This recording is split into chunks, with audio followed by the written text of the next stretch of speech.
Hello, everybody. Welcome to the Real Life Health Show. I got a great guest today. This is Eduardo Corassa, very popular in Brazil when it comes to raw food, and has a great channel and YouTube and just great information. So I'm really excited because he's been eating raw food for a long time, and he also is into growing fruit trees like myself. So, Ed, welcome to the show. How you doing? Uh, Amazing for almost 20 years now because, understanding that health is produced by a healthful living. So I have been amazing. I was just actually planting, taking care of my garden.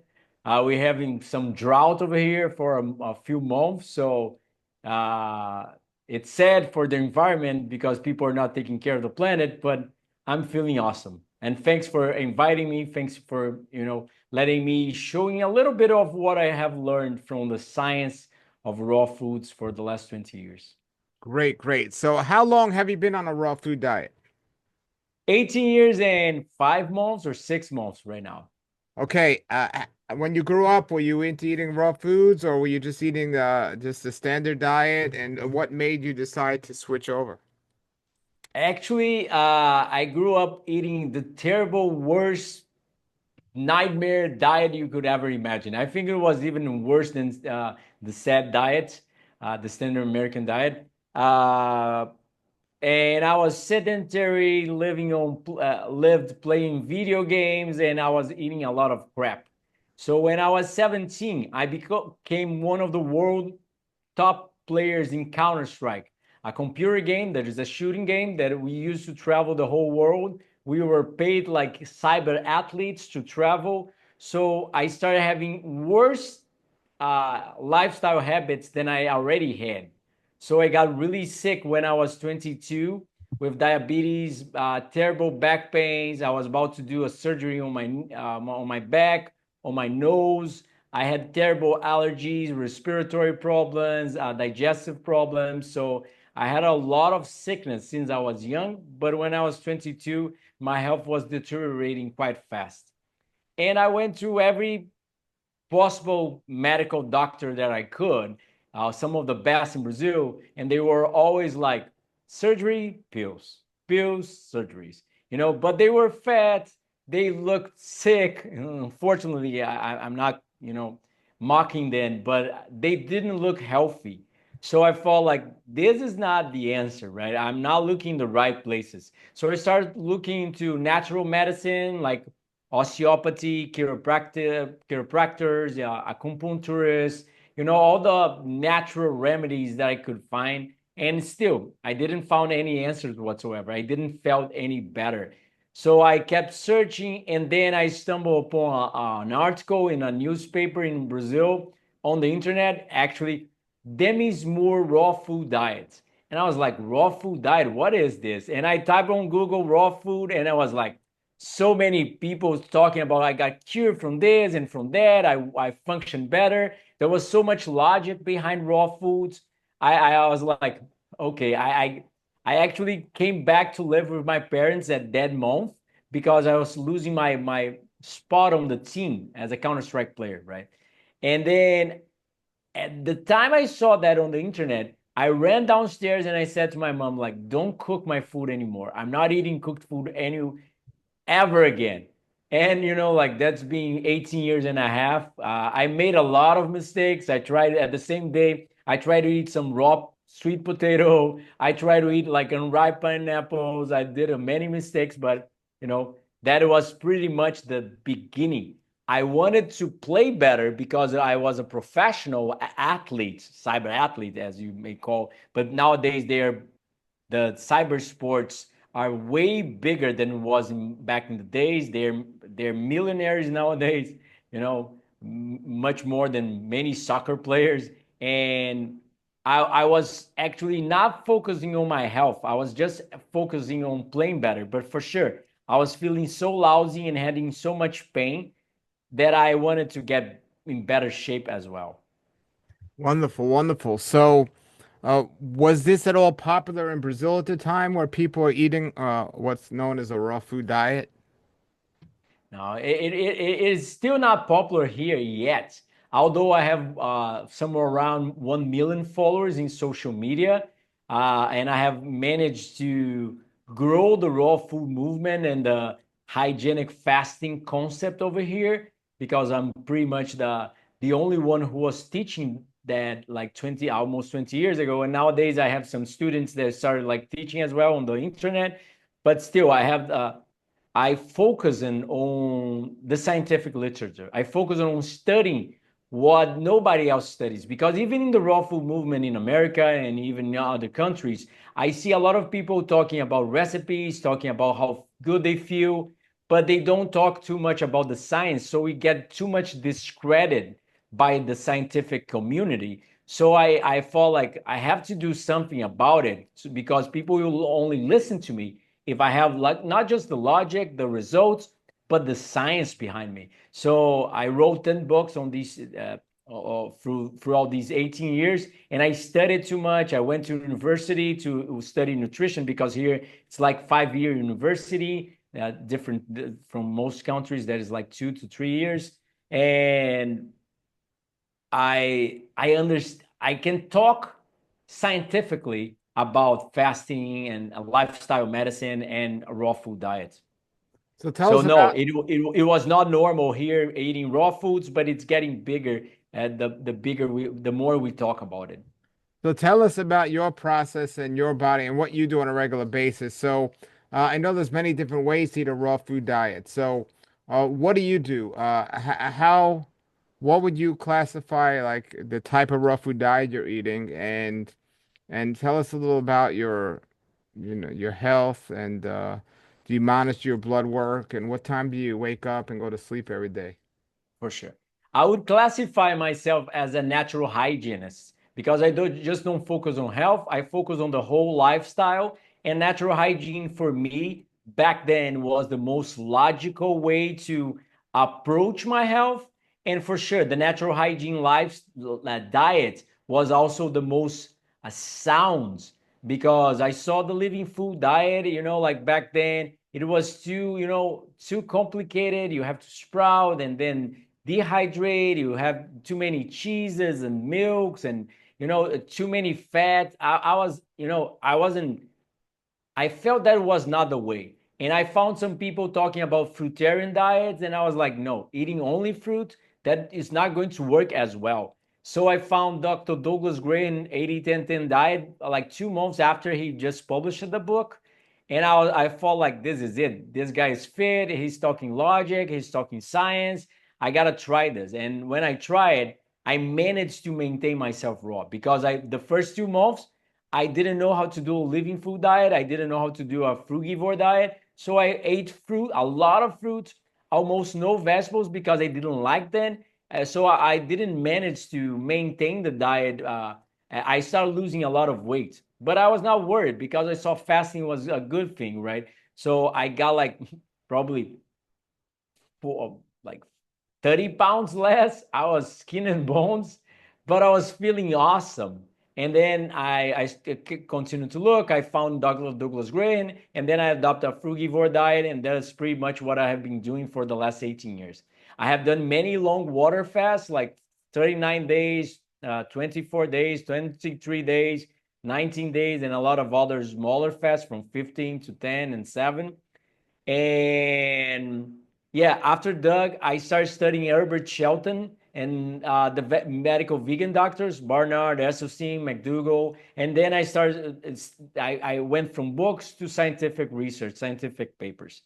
And yes, my health got like a 360 turn, it was the best thing ever for almost 20 years. No sickness, no sore throats, no inflammations. I keep feeling better and improving my health as the years go by. I see that I'm more intelligent. I can record more the details. I learn faster. I have become better in every way possible, from social aspects to neurological, from psychological to physical. I have only seen improvements.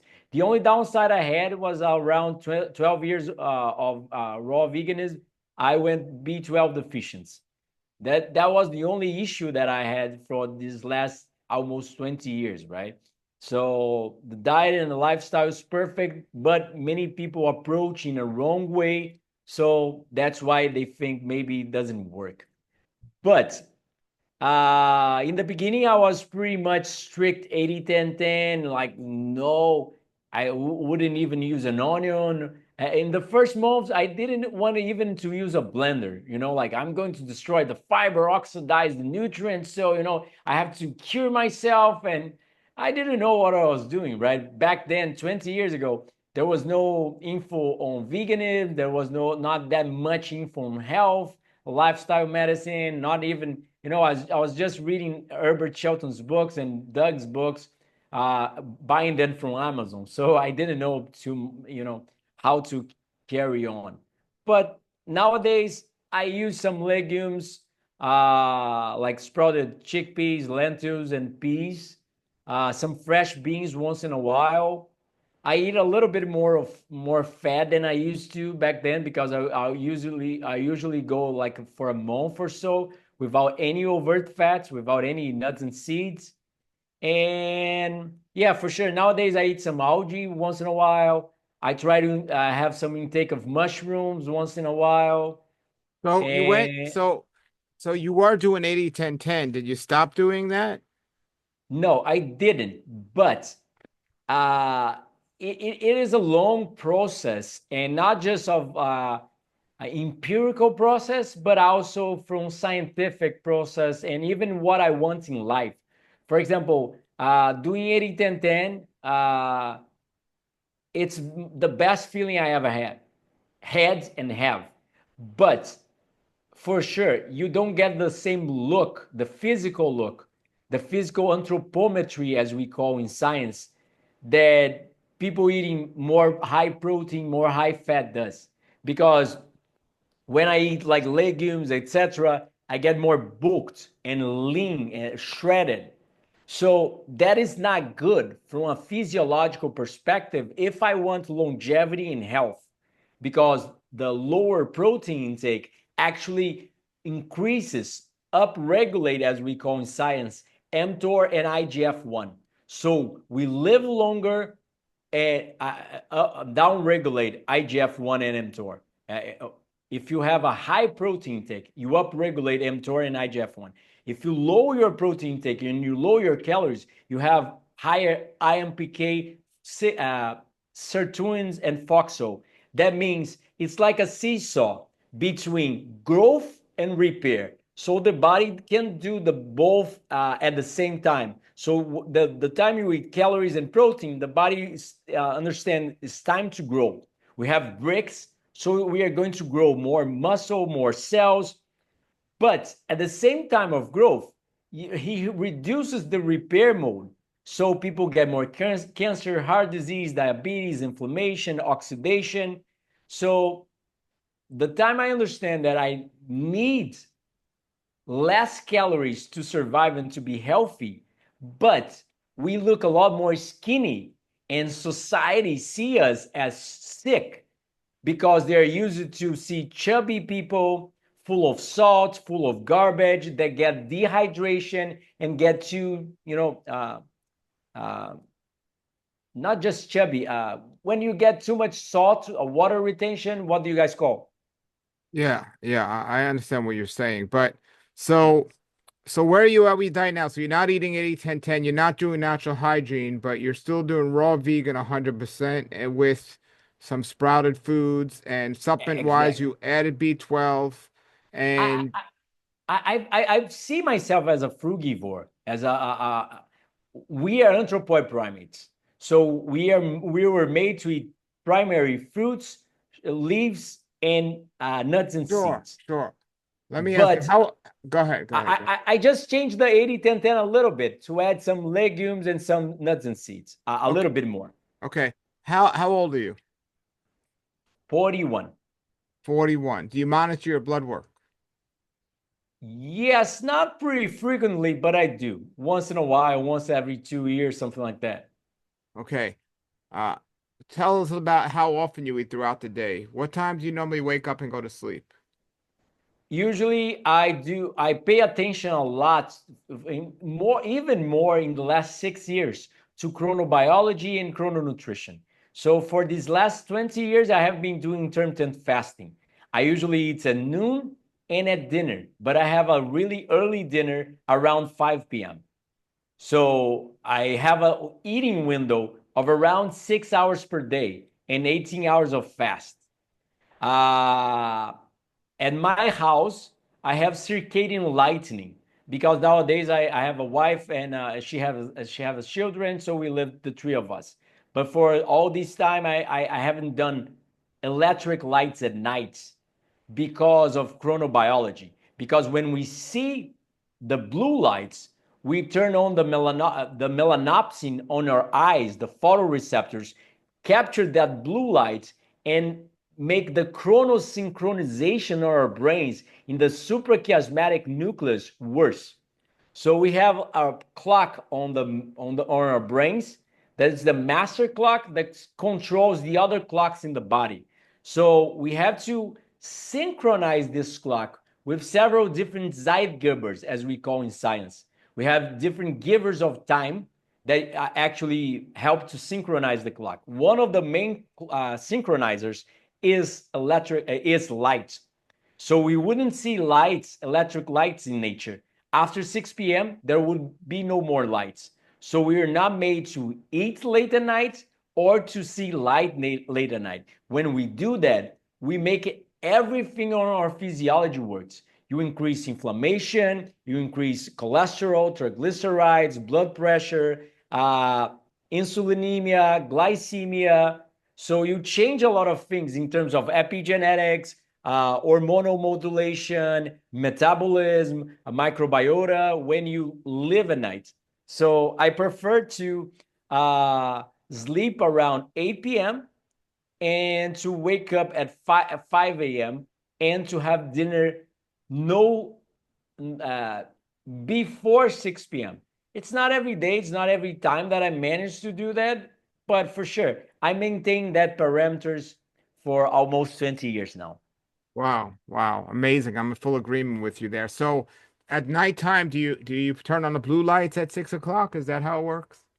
Exactly. At my house, I make sure because they came to live here, my wife and her children, her kid, I managed to install what we call circadian lighting at home. So all the lights, when they try to turn on any lights whatsoever, they are not blue lights. They're the those old lights, right? The yellow ones that we had to use at least when I was born 40 years ago.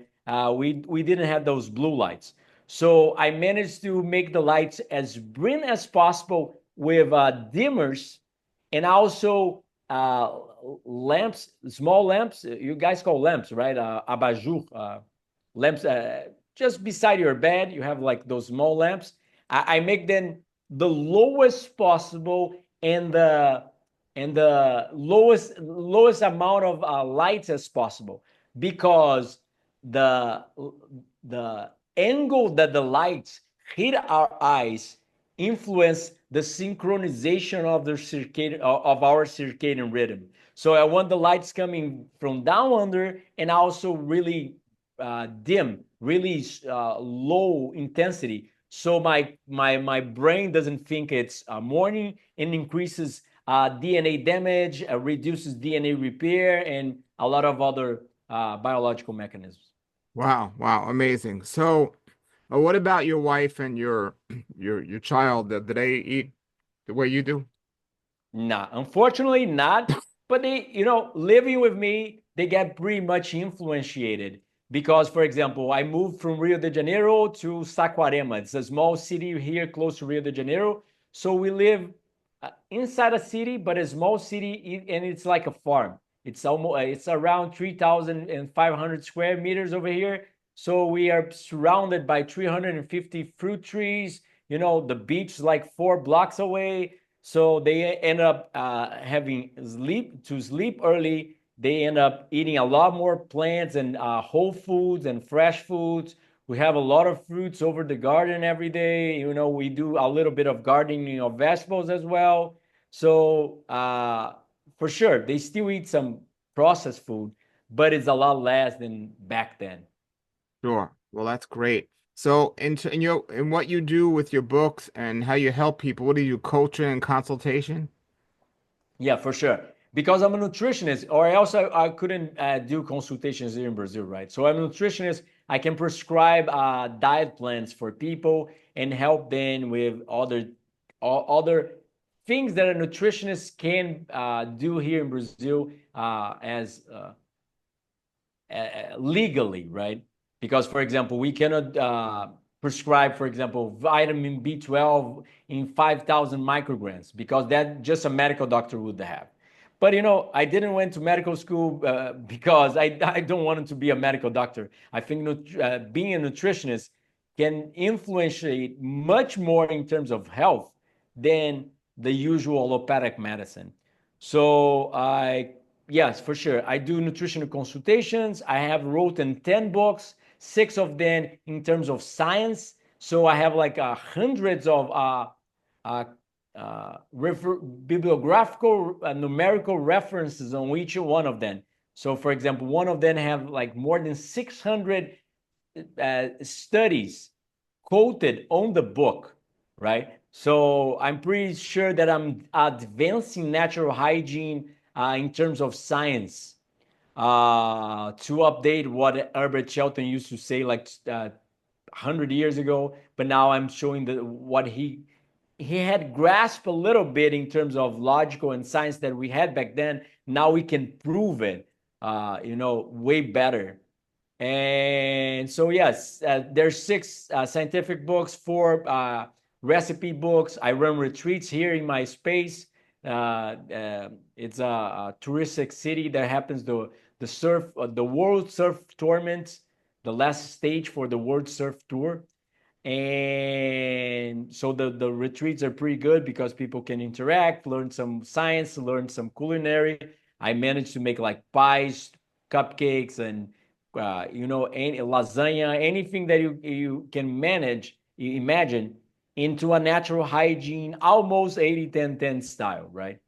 And yeah, I run online courses as well, and I give lectures around Brazil, abroad. I have done a few TED. I'm going to do my second TED Talks this year. Wonderful. Wow. It sounds like you keep busy, and that's a wonderful thing. And do you have a website if people want to contact you? For sure, saudefrugal.com.br. Okay, I'm gonna have to S, put that link below because nobody's yeah, for gonna sure, understand that in English. for sure, I'll for just sure. put the link below. Yeah, it's frugal health, but the translation to Portuguese, right? But the website, there is the flag for English as well, so you don't need to worry. That's great.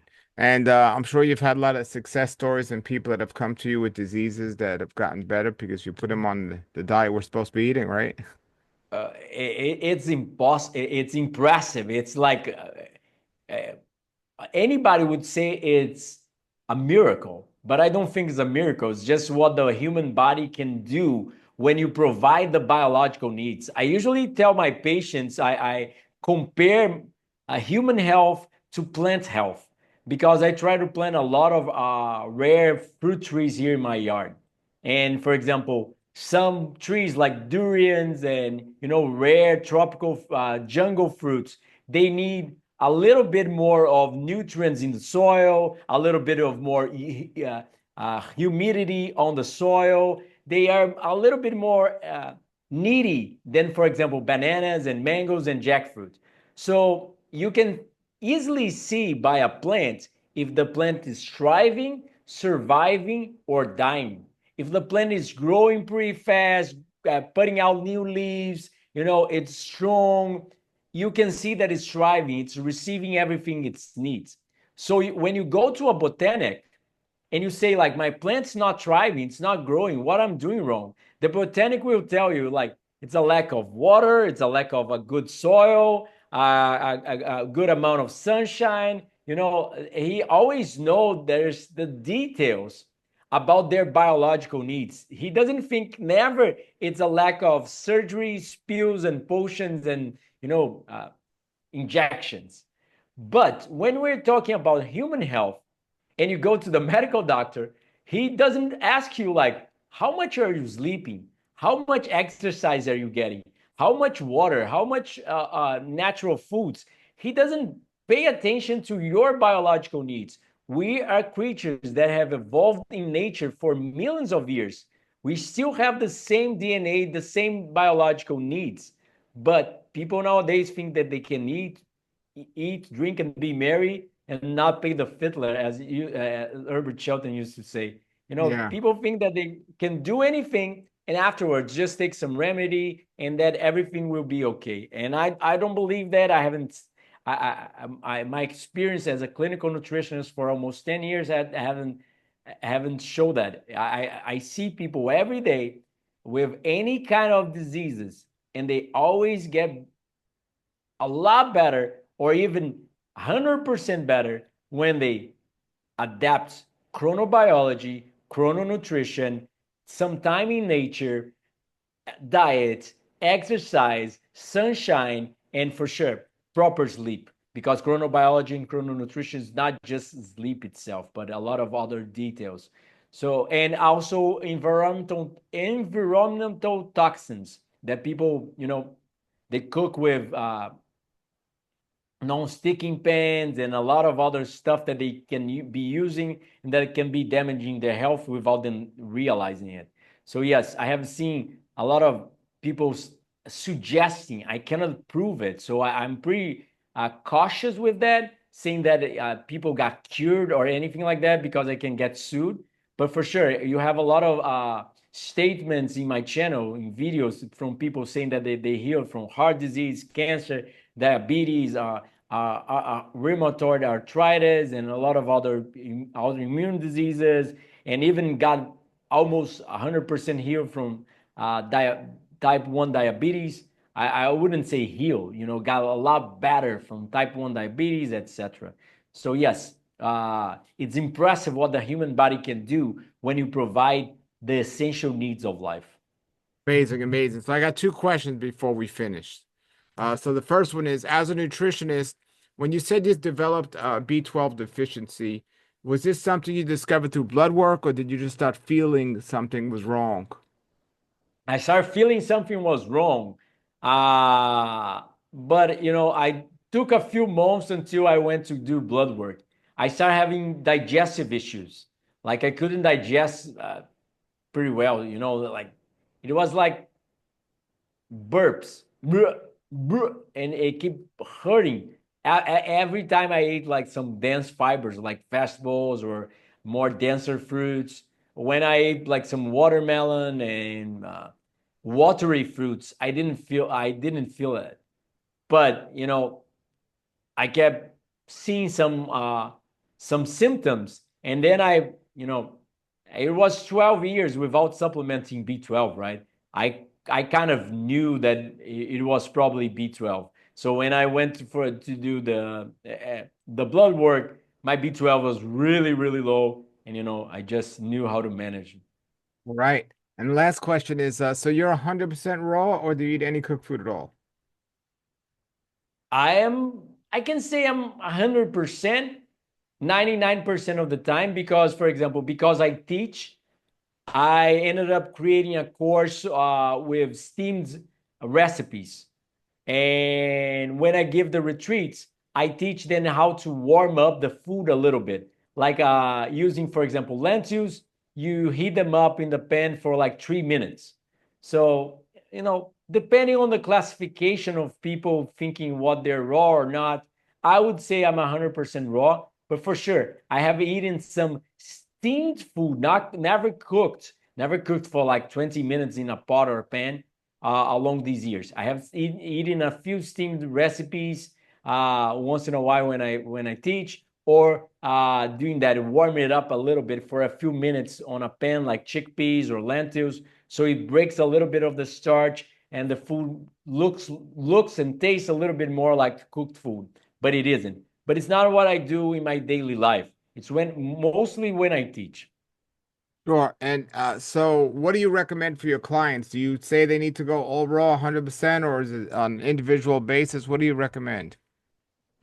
I accept what they want. I actually teach them, educate them about nutrition and lifestyle medicine. I show them the data and let them decide. So I create even omnivorous food plans with meat. But for sure, the only thing I ask for them is whole foods. I never prescribe even an oil, no processed foods whatsoever.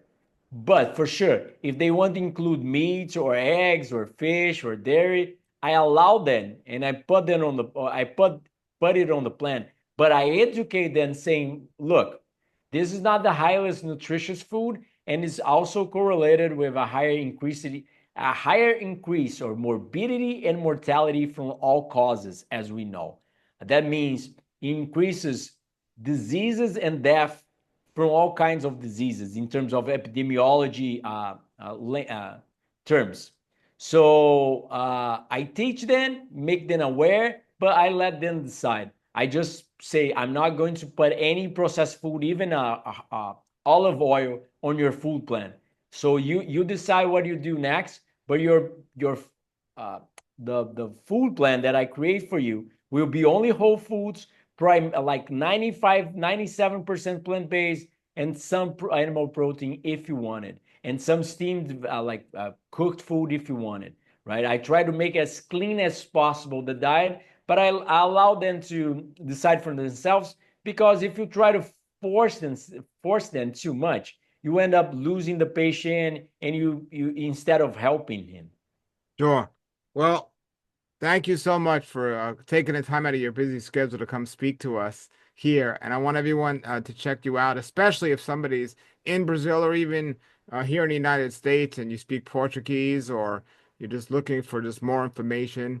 Dr. Corassa here has 10 books, great books out and information. And the most important thing to me is he's living it. He's living it. He's doing something very similar to what I do in his eating style, and he has great health to show for it. So, is there anything you want to tell the audience before we leave? Just health is produced by healthful living. If you don't live healthy, don't expect health to be the outcome. You have to be responsible and understand that may not believe in the law of gravity, but if I jump from a building, I cannot, disobey the law of gravity. It's there. It's a law. You cannot, make it disappear just when you are jumping off the building. It is going to happen to you, whether you believe it or not. The laws of nature are pretty simple. Or you obey it, or you pay the price for the sickness. It's up to you.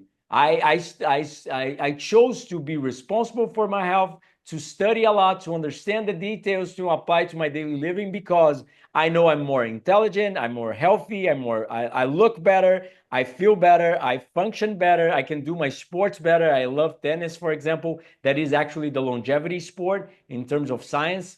So I do everything that I do better when I'm living healthy and eating raw food. So why do anything other than that, right? So that's my motivation to you guys. Well, thank you so much for joining us. And everybody, get to the website. The links are below.